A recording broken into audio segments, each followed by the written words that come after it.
ध्यान से सुनिएगा। बेटी का नाम फातिमा है। अल्लाह के रसूल के पास आए, कहा या रसूल अल्लाह, आपने मेरा निकाह अली से कर दिया, अली की तो आंख कमजोर है। कहा बेटी, मैंने अली से तुम्हारा निकाह किया है, जो सबसे पहले इस्लाम लाया, उस अली से तुम्हारा निकाह किया है। जो मेरे खानदान में सबसे ज्यादा इल्म रखता था मेरे बाद, उस अली से तुम्हारा निकाह किया है। बेटी, जो जिसके पास मेरे खानदान में सबसे ज्यादा अखलाक था, उस अली से तुम्हारा निकाह किया है। बेटी, सूरत को मत देखो, सीरत को देखो। बेटी बेमौका आ गई अल्लाह के रसूल के पास, तो अल्लाह के रसूल ने कहा बेटी बेमौका कैसे आई? कहा अली से खफा होकर के। कहा बेटी, मैं तुम्हारा बाप हूं, अली तुम्हारे शौहर हैं, अली की इजाजत के बगैर मेरे घर में कदम मत रखना, वरना दरवाजा बंद तो मिलेगा, खुल नहीं सकता। बेटी, जब शौहर नाराज हो जाए तो माफी मांग लेना। अगर तुमने माफी नहीं मांगी, तुमको शौहर ने माफ नहीं किया, बेटी मैं जिंदा रहा, तुम्हारा जनाजा उठ गया, तो बेटी याद रखो, मैं तुम्हारी नमाजे जनाजा पढ़ूंगा भी नहीं, पढ़ाऊंगा भी नहीं। आप देखेंगे जिस वक्त बेटी रुखसत होती है, शादी हो गई, निकाह का रजिस्टर काजी साहब लेकर के निकल गए, अब खाना का दौर चल रहा, अरेजी परहेजी चल रही है। उसके बाद देखिएगा तुम कौन हम कौन, हाथ पोछा 9-2-11 हो गए। लेकिन कुछ लोग बच जाते हैं लड़का के साथ जाने के लिए, लड़की को रुखसत करा करके जाने के लिए। तो उस वक्त देखेंगे जिस वक्त लड़की रुखसत होती है, तो इधर से रोने की आवाज, उधर से रोने की आवाज। क्या मतलब हुआ? 18 साल की बेटी को जब पाल पोस करके बाप रुखसत करता है तो कलेजा मुंह को आ जाता, इधर से भी रोने की आवाज, उधर से भी रोने की आवाज। इतना भयानक मंजर होता है कि मगरमच्छ के आंसू बाराती भी बहाने लगते हैं। बेटी जब रुखसत हो रही है तो कान में माँ ने कुछ कहा, बेटी ने सुना, कान में बाप ने कहा, बेटी ने कुछ सुना। वो कान में बात क्या कही बाप ने, कान में बात क्या कही माँ ने, वो मैं आपको बताने के लिए जा रहा हूं। माँ ने, बाप ने कान में कहा, बेटी मैके से ससुराल जा रही हो, शौहर की नाक की हिफाजत करना, शौहर की आंख की हिफाजत करना, शौहर के कान की हिफाजत करना। अब बेटी ने कहा अम्मा, कान उसके हैं, आंख उसकी है, नाक उसकी, हम हिफाजत कैसे करें? तो कहा कि बेटी तुम्हारे गुनाह की बदबू तुम्हारे शौहर की नाक में ना पहुंचे, ये नाक की हिफाजत। बेटी तुम्हारी गाली, तुम्हारी कोई गंदी बात तुम्हारे शौहर के कान में ना पहुंचे, ये कान की हिफाजत है। बेटी जब शौहर घर में रहे, अटीचर फटीचर मत रहना, साफ सुथरे कपड़े पहन करके रहना, आंख में सुरमा लगा लेना और वजू करके रहना। जब शौहर तुमको अपनी आंख से देखे तो उसकी आंख भी ठंडी हो जाए, उसका दिल भी खुश हो जाए। पहली बार जब लड़की मैके से ससुराल आ रही है, 1 मिनट की मिसाल, पैगाम खत्म कर रहा हूं, अल्लाह आपको जज़ाए खैर दे। आपकी बेटी को अल्लाह फातिमा और आयशा का नमूना बनाए। जवान बेटी अगर घर में है तो अल्लाह गैब से मुनासिब जोड़े का इंतजाम फरमाए। पहली बार जब लड़की मैके से ससुराल आती है, ससुराल से मैके आती है, आदत के मुताबिक 1 दिन के बाद या 2 दिन के बाद या 3 दिन के बाद, तो मोहल्ले भर की औरतें घेर लेती हैं। सवाल जवाब होता, बेटी ससुराल से आ रही हो, ससुर कैसे थे? तो लड़की कहती है सुभान अल्लाह। अब दूसरा सवाल होता, बेटी शौहर कैसे थे? तो लड़की कहती है माशाअल्लाह। तीसरा सवाल होता, लड़की ससुराल कैसी थी, ससुराल कैसी थी? तो लड़की कहती है अल्हम्दुलिल्लाह। अब एक औरत आगे बढ़ करके कहती है ये सब सवाल को हटाओ, जो असल सवाल है उसका जवाब दो, तुम्हारी सास कैसी थी? तो कहती है अस्तगफिरुल्लाह, ला हौला वला कुव्वता इल्ला बिल्लाह, इन्ना लिल्लाह, जल्ले तू जलाल तू, इस बला को टाल तू।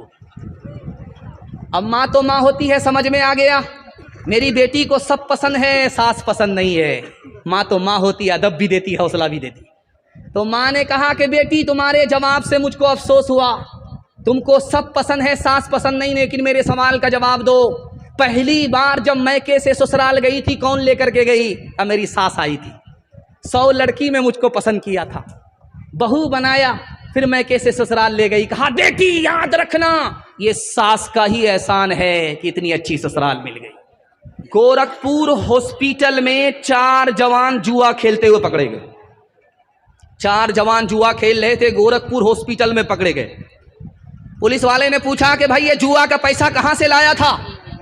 कहा हुजूर अपना खून बेच करके जो पैसा कमाया था वो जुए में बर्बाद कर दिया। एक बाप था, इतना बड़ा स्टेट का मालिक था, जैसे महमूदिया स्टेट वाले थे, 200-200, 300-300, 400-400 बीघा जमीन के मालिक थे। एक आदमी इतना बड़ा स्टेट का मालिक था कि उसकी जमीन में 3-3 रेलवे स्टेशन पास करते थे। 3-3 रेलवे स्टेशन एक आदमी की जमीन में। उसका बेटा जब जुआ खेलने लगा, जमीन हारता गया, हारता गया, हारता गया। जिसके बाप की जमीन में 3 रेलवे स्टेशन थे, उसका बेटा जुआ खेलने के नतीजे में वहीं भीख मांगता हुआ खड़ा, भीख मांग रहा था। एक जवान के पास पैसा आया, उसको खुजली हो गई, जुआ खेलने की खुजली हो गई। 75 लाख रुपए का मालिक था, 19 घंटा जुआ खेलता रहा। लाख के चक्कर में करोड़ कमाना चाहता था, लेकिन पतलून के चक्कर में लगौटी चली गई। 19 घंटे में 75 लाख रुपए हार गया। उसको ऐसा सोग हुआ कि पैर भी नहीं उठ रहा था।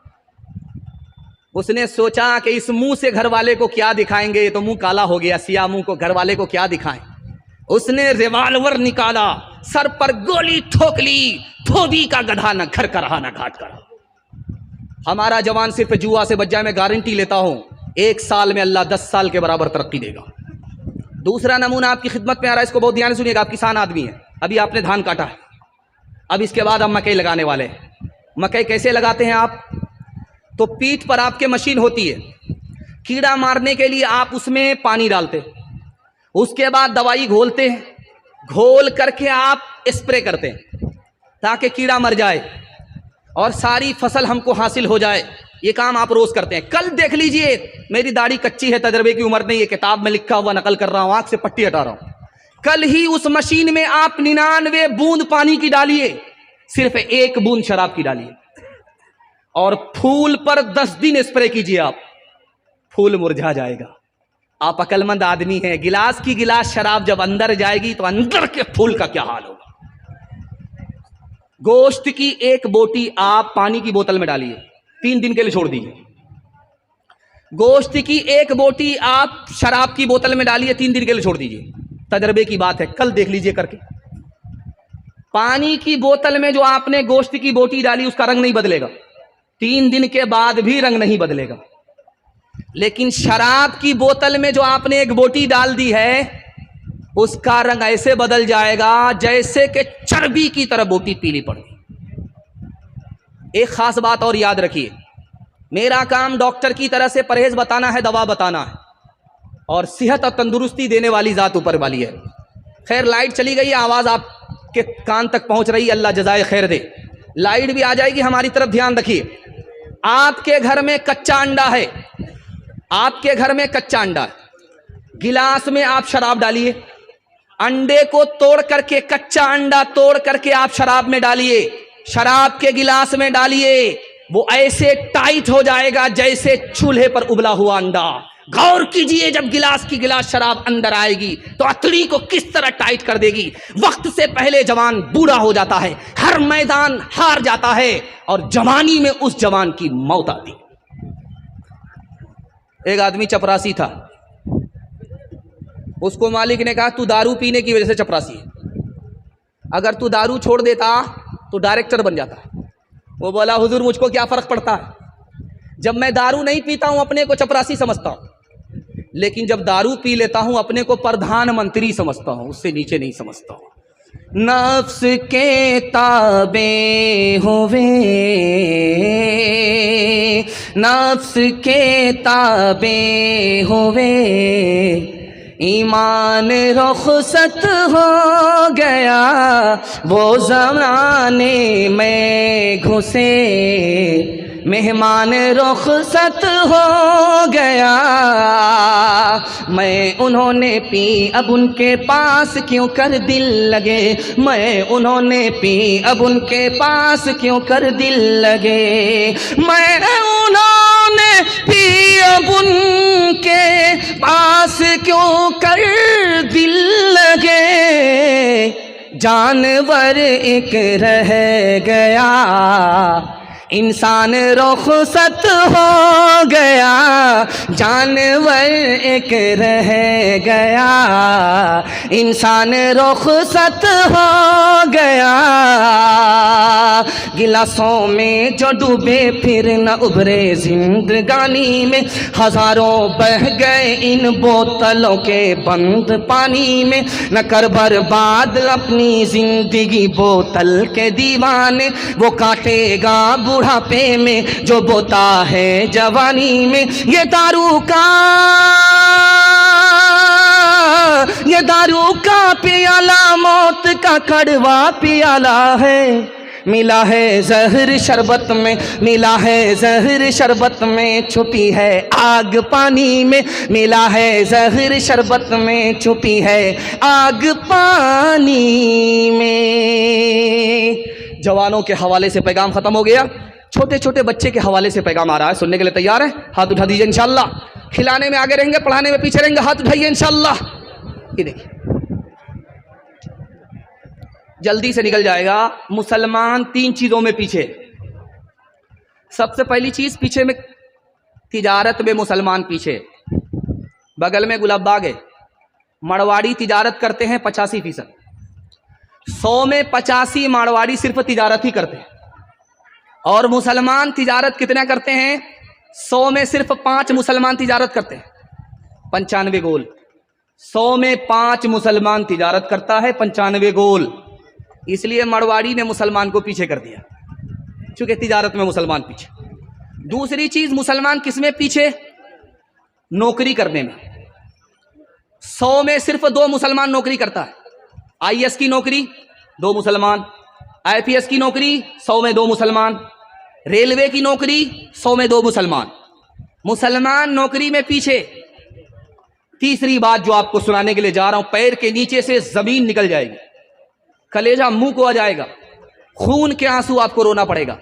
अक़वाम मुत्तहिदा की रिपोर्ट है 1984 की, पूरी दुनिया में 150 करोड़ लोग जाहिल हैं।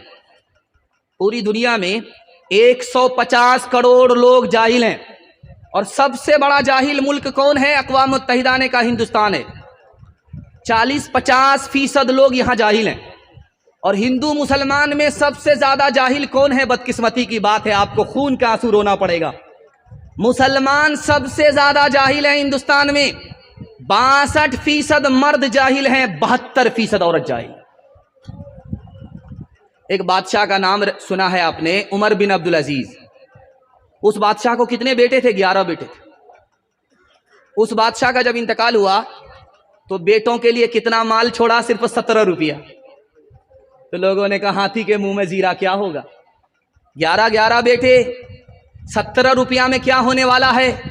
उस मरने वाले बादशाह ने कहा मैंने अपने बेटे को सबसे ज्यादा इल्म दिया है, माल छोड़ करके नहीं जा रहा हूं, अपने बच्चे को इल्म दे करके जा रहा हूं, खुदा के हवाले करके जा रहा हूं। मेरे बेटे गरीब नहीं रहेंगे, सबसे आगे होंगे, सबके पीछे नहीं रहेंगे। उधर इंतकाल होता है, हर बेटा वक्त का गवर्नर बन गया। एक दूसरा नमूना आपकी खिदमत में दे रहा हूं। एक बादशाह गुजरा, उसका नाम था अब्दुल मलिक इब्न मरवान। इस बादशाह को 11 बेटे। तमाम बेटे को बुला करके कहा इतनी दौलत छोड़ करके जा रहा हूं, इतनी दौलत छोड़ करके जा रहा हूं, 17 नस्ल बैठ करके खाओगे, खत्म नहीं होगी। लेकिन मिस्र की जामे मस्जिद में एक जवान भीख का कटोरा लेकर के खड़ा है, लोगों से कहता है कि लोगों मुझे भीख देते हुए जाओ, तुम्हें पता नहीं ये जो मस्जिद है जिसमें तुम नमाज पढ़ करके जा रहे हो, मेरे दादा अब्दुल मलिक ने बनाया था। आज मेरा हाल अच्छा नहीं है, भीख दे करके जाओ। जिस बादशाह ने अपने बच्चों को माल पर बिठाया, इल्म नहीं दिया, उसका बेटा कंगाल हो गया। इसलिए एक तजर्बे की बात बता रहा हूं। आप अपने बच्चे को कितना अच्छा खाना खिला दीजिए, कोई एहसान याद नहीं रखेगा। अपने बच्चे को कितना अच्छा कपड़ा पहना दीजिए, आपका बच्चा एहसान भूल जाएगा, याद नहीं रखेगा। कितना ही बड़ा मकान बना करके अपने बच्चे को दे दीजिए, वो एहसान भूल जाएगा, याद नहीं रखेगा। एक काम कर दीजिए, तजर्बा कहता है कि जिंदगी भर आपके एहसान को याद रखेगा। आप जाहिल हैं, कोई फर्क नहीं पड़ता। अपनी औकात को दांव पे लगा करके, पेट पर पत्थर बांध करके, सर पे कफन बांध करके अपने बच्चे को पढ़ा लिखा दीजिए, जिंदगी भर आपके एहसान को याद रखें। एक आखिरी मिसाल है, पैगाम खत्म कर रहा हूं। जिसका बेटा ज्यादा काला होता उसकी मां ज्यादा साबुन लगाती, किसी तरह ये कालिया गोरा हो जाए। लेकिन वो साबुन तो काला हो जाता, वो कालिया गोरा नहीं होता। लेकिन उस मां की मोहब्बत को कुर्बान जाइए कि वो काले को भी 14वीं का चांद समझती। अपने काले बेटे को मां बुलाती है कि बेटा तुम्हारी सूरत अच्छी नहीं है, होंठ मोटे हैं, दांत बाहर है, कोई तुमको अपनी जगह नहीं देगा, मजलिस में नहीं बैठाएगा। बेटा इतने बदसूरत हो, तुमको कोई भी अपनी मजलिस में नहीं बैठाएगा। एक काम कर लो, लोग तरक्की पर बिठाए। अब उस बदसूरत बेटे ने कहा अम्मा जल्दी से बता दो। कहा बेटा रात दिन एक करके सारे बच्चों को पीछे छोड़ दो, सबसे आगे निकल जाओ, इल्म हासिल करो, दुनिया तुमको तरक्की पर बिठाएगी। यही बच्चा रात दिन एक करके इल्म हासिल करता है, यही काला बदसूरत बच्चा वक्त का मक्के का काजी बन गया। खुदा है मेहरबां बोलो, बोलो है मेहरबां बोलो, ए अहले वतन जान वतन बन के दिखा दो, इस खाक के जर्रे को भी इंसान बना दो। इंसान वो है इल्म की हो जिसमें तजल्ली, हैवां को कभी इल्म मिला हो तो बता दो, कांटों को जिहालत के अलग काट के फेंको, तुम इल्म से फूलों से नया बाग खिला दो। है मुल्क में तफरीक जिहालत के सबब से, तुम इल्म की कुव्वत से ये झगड़ा ही मिटा दो। बे इल्म का जीना भी है एक किस्म का मरना, जैसे तने बेरू जला दो के दबा दो। खुदा है मेहरबां बोलो, बोलो है मेहरबां बोलो। खूबसूरत जलसा निकल गया। आपसे वादा लेता हूँ, बेटे को स्कूल के झूले पर और औरत को अपनी बेटी को चूल्हे पर बिठाएंगे। हाथ उठाइए, बिल्कुल सही जा रहा है इंशाअल्लाह। खैर माशाअल्लाह, साबित कर दिया आपने कि आप रांची में नहीं है, बिहार में। अल्लाह आपके बच्चे को इल्म हुनर से माला माल फरमाए। औरतों के हवाले से सिर्फ 2-3 पैगाम बाकी रह गए। 5 से 7 मिनट में मेरे हिस्से का जलसा मुकम्मल हो जाएगा। पेशाब पाखाना रोक करके बैठेंगे, हाथ उठाइए इंशाअल्लाह। ये गलती मत कीजिएगा, ऊपर से ही लाइसेंस मिला हुआ है।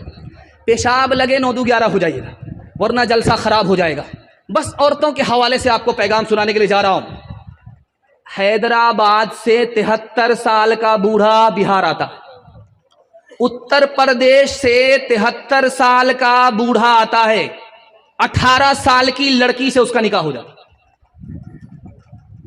अरे भाई, इतने बूढ़े से इतनी जवान लड़की का निकाह हो गया, कितना बड़ा जुल्म हुआ। ये माँ बाप कैसे हैं? उस माँ बाप से ज्यादा गुनहगार ये समाज है। इसने निकाह को तिजारत बना दिया। ये कोल्हिया बिरादरी है, इतनी चालाक बिरादरी है ये। बेटी की शादी यहीं करती है ये। जहां बेटा इनका कामयाब हुआ, सीधे अपनी बिरादरी से निकल करके शेख बिरादरी में चली जाती है। चूंकि बेटे से कमाना, बेटी की शादी करेंगे उसके लिए यहां लड़का मिल जाता है अपनी बिरादरी में, लेकिन बेटा कामयाब हो गया तो अब अपनी बिरादरी में लड़की नहीं मिलती है। ये घोटाला है। अल्लाह इस कौम की हिफाजत फरमाए। कुछ लोगों ने तो इस कौम का इतना नाम रोशन किया है कि अगर कोई बेटा वाला आकर के बोल दे कि हमको गाड़ी चाहिए, तो फौरन कहती है कि आप यहां से जाइए, हम आपको रिश्ता नहीं देंगे। ऐसी शराफत इसने बाकी रखी है।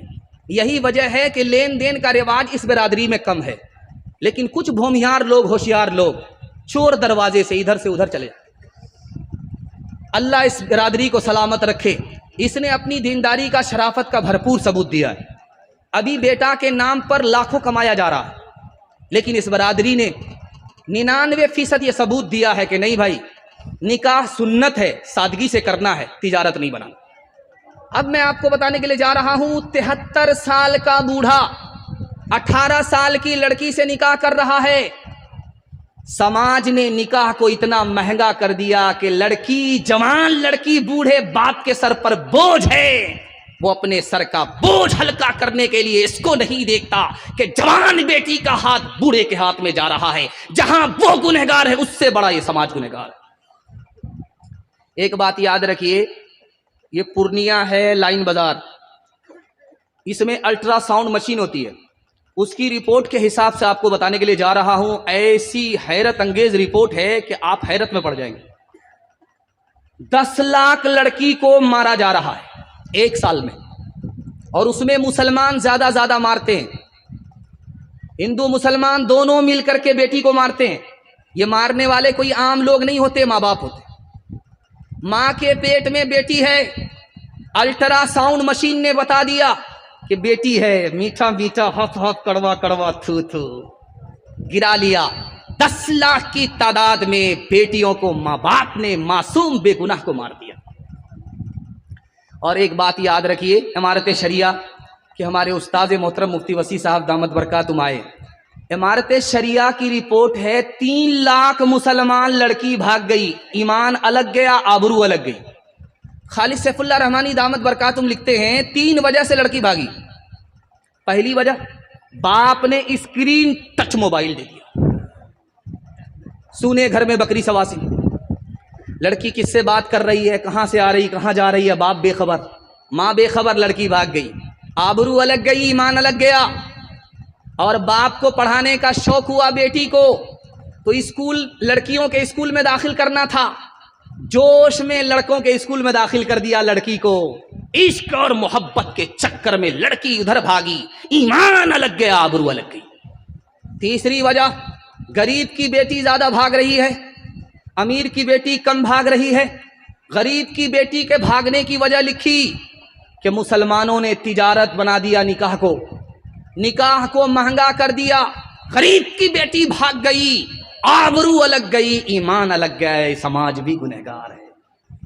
ठीक बारात जाने से 1 दिन पहले लड़का फोन करता है लड़की को, तुम्हारे बाप की औकात है 4 चक्का देने की, बारात कल जाने वाली है। लड़का लड़की को फोन करके कह रहा है कि तुम्हारे बाप की औकात है 4 चक्का देने की। तो लड़की भी तुर्की बतुर्की जवाब देने वाली थी। उसने कहा मेरे बाप की तो इतनी औकात है कि हवाई जहाज दे सकता है, लेकिन तुम ये बताओ कि तुम्हारे बाप की औकात है एयरपोर्ट बनाने की। हलवाई की दुकान, नाना जी का फातिहा।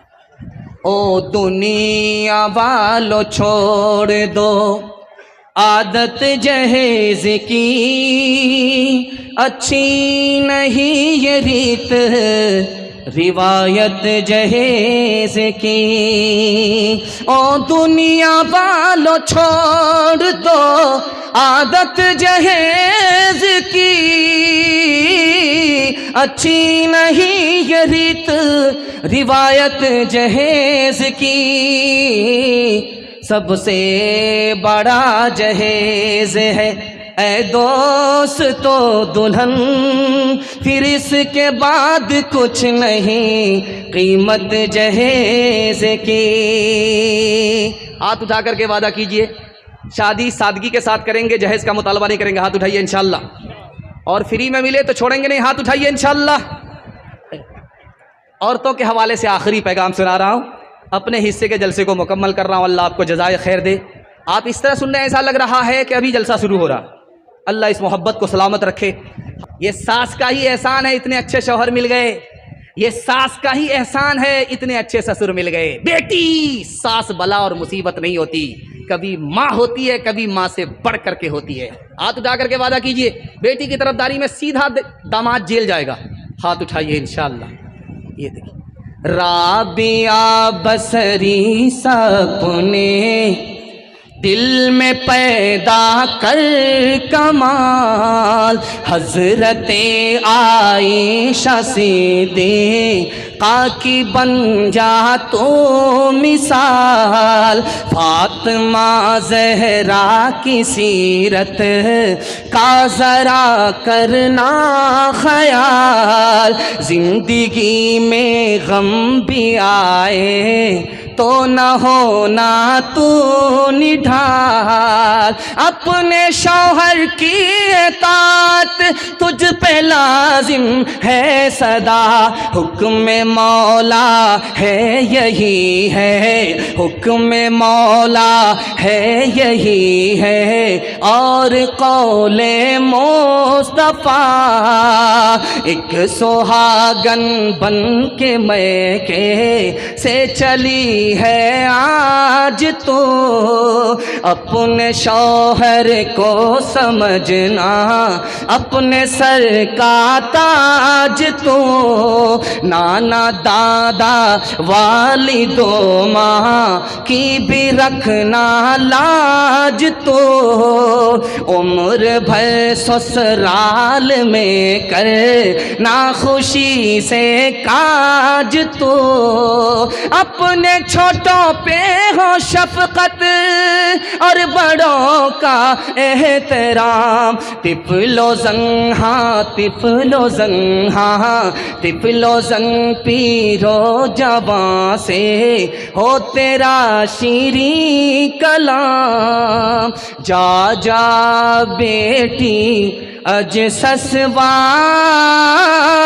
उजिया कह रही हो बटी हो प्यार। मत रखी हो सासू से बैर फूकी फूकी के रखी हो पैर। पैगाम ख़त्म हो गया, आपसे वादा लेना है, जलसा ज़िंदगी भर के लिए कामयाब हो जाएगा। हाथ उठा करके वादा कीजिए, अल्लाह की इबादत करेंगे इंशाअल्लाह, रसूलुल्लाह के साथ करेंगे इंशाअल्लाह, मखलूक की खिदमत करेंगे इंशाअल्लाह। 3 काम छोड़ दीजिए, मैं गारंटी लेता हूँ आपके घर में कभी मुसीबत नहीं आएगी। मुसीबत आती है, गुनाह करेंगे मुसीबत आएगी, हराम कमाएंगे मुसीबत आएगी, गलत माहौल में रहेंगे मुसीबत आएगी। आप छोड़ करके दिखाइए, मैं गारंटी लेता हूँ आपके घर में कभी मुसीबत नहीं आएगी इंशाअल्लाह। गुनाह नहीं करेंगे, गलत नहीं कमाएंगे, गलत माहौल में नहीं जाएंगे। न किताबों से नवाज़ों से नज़र से पैदा, दीन होता है बुजुर्गों की नज़र से पैदा। नहीं सीखा इन्होंने दीन रखा शेख के घर में, पले कॉलेज के चक्कर में, मरे साहब के दफ्तर में थे, केक के चक्कर में तो रोटी भी गई, बड़ी शे की ताक में थे तो छोटी भी गई, न मानी बात वाइस की थे, पतलून के चक्कर में तो लगोटी भी गई। वाखिर दावाना अनिल हम्दुलिल्लाहि रब्बिल आलमीन।